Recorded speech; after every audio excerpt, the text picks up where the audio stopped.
Good morning. Welcome to Daily Focus. And we had a great day yesterday. Thank you for praying for us. I did get my first opportunity to have a direct conversation, ever so short, but a opportunity to introduce myself and our church ministry and our love and prayers and support to President Trump. And I'm thankful that God opens those doors of utterance and an opportunity to encourage him to exalt Jesus Christ and to make him the priority of every bit of our life, and to be able to hear him, be appreciative of that, but also very focused on winning an election. And so I am so thankful that God opens those opportunities. We have no idea what he's going to do with them. It's not really up to us. Our job is to be faithful with those opportunities. But thank you for praying. We are in Matthew chapter 14, and this is a very familiar story as well. Peter and Jesus are the only two people to walk on water that wasn't frozen. And here we have the story of both.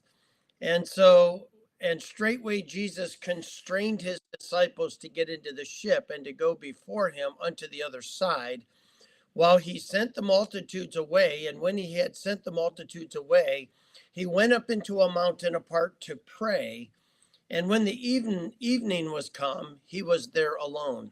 By the way, it just reminds us that there are times in which, even in the midst of ministry, yesterday, ever so short, but encouraged you that when you're going through difficult times, when you're going through deep waters, don't get self-focused. Don't get your head down in defeat, only looking at your problems, but to keep your chin up and look for those ministry opportunities to serve and make the difference in somebody else's life. And it helps us deal with the disappointments and challenges of our own life. But there's also a point in which God says you have to get away and rejuvenate, reconnect. You need to be able to relax. And so here Jesus comes apart to pray. And I oftentimes have thought, God tells us to come apart and pray, otherwise we'll just come apart. And when we pray, we're to have some lone time where we can utter our absolute dependence unto God and to let him speak to us, to refresh our spirit, to rekindle the love in our soul, and to convince us of the truth of his word. And so Jesus comes apart to pray. His disciples are out in the ship. It's the fourth watch of the night, and the winds are contrary. It means the storm is brewing. And Jesus comes out on the water, walking on the water, and the disciples are fearful. And when the disciples saw him walking on the sea, they were troubled, saying, "It is a spirit."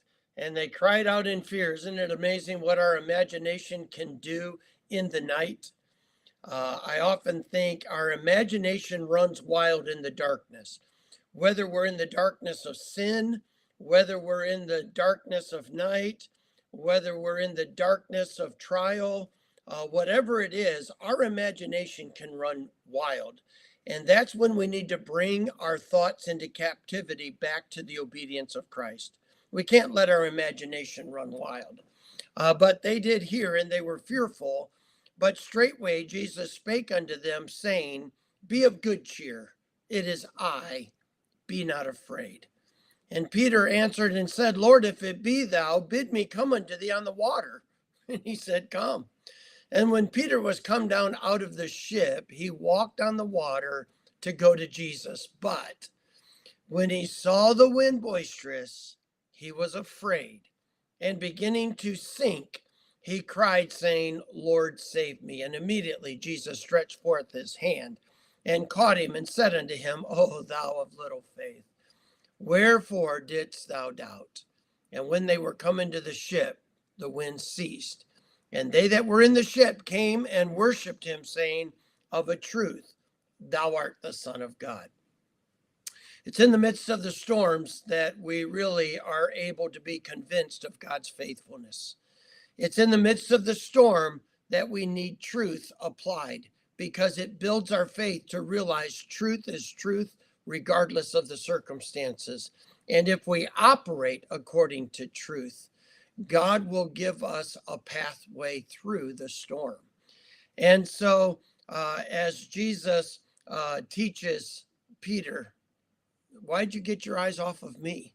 Why did you get your eyes off on the storm? Why did you doubt who I was, what I could do, what I had said? And that's exactly what happens to us. In the midst of the storms of life, we get our eyes off of Jesus. We get off of the fact that he says, come. We get our eyes off of the fact that he is the master of the winds and waves. And we begin to think, oh, I've got to solve this myself. What am I doing? And we get fearful, and we get controlling, and we get paranoid, and all of these things that are very detrimental. And God just wants us to operate in faith. He just wants us to believe who he is. He wants us to believe what he said, and he wants us to act in obedience. And I trust that each of us will do that today. That no matter what you're going through, no matter the challenge of the storm, no matter the severity of the circumstance, Jesus is the same, and we can trust him. We can trust his word. Even when we can't trace his hand, we don't really know what he's doing, we can trust his word. God bless you. Hope you have a great day. I'll look forward